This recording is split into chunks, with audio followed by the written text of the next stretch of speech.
Méditation du 25 octobre. Vous n'êtes pas seul. L'Éternel marche lui-même devant toi, il sera lui-même avec toi et il ne te délaissera pas, il ne t'abandonnera pas. Sois sans crainte et ne t'épouvante pas. Deutéronome 31, verset 8. J'adore voyager. J'ai eu la chance de voyager dans de nombreux pays d'Europe, d'Asie, d'Afrique et d'Amérique. Je suis tellement passionnée par les voyages que le simple fait d'être dans un aéroport me remplit d'excitation. Aussi, lorsque ma sœur jumelle est venue me rendre visite en Angleterre il y a quelques années, j'ai trouvé que ce serait formidable de voyager ensemble. Je ne me souviens pas exactement où nous sommes allés, mais je me souviens du vol. Comment pourrais-je l'oublier? Nous avons traversé les pires turbulences que j'ai jamais connues de toutes mes années de voyage. J'avoue que j'étais morte de peur.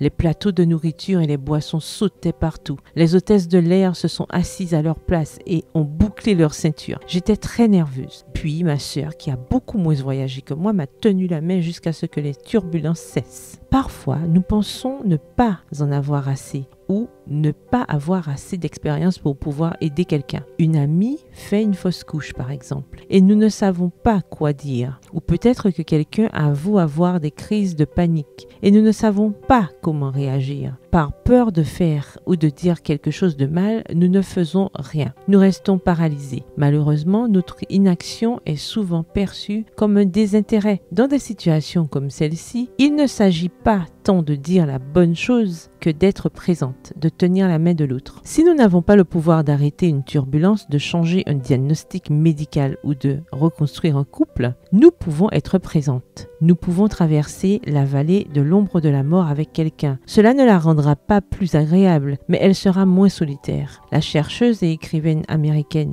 Brené Brown décrit ce processus en ces termes. Il n'y a pas de scénario pour l'empathie. Il n'y a pas de bonne ou de mauvaise façon de la démontrer. Il s'agit simplement d'écouter, de garder un espace, de ne pas juger, de se connecter émotionnellement et de communiquer un message incroyablement apaisant qui dit « Vous n'êtes pas seul ». Prière, Seigneur, aide-moi à montrer à ceux qui souffrent d'anxiété et de stress qu'ils ne sont pas seuls par des gestes d'attention simples et concrets. Je veux tenir la main de ceux qui souffrent. Amen. Bonne journée, que l'Éternel vous bénisse.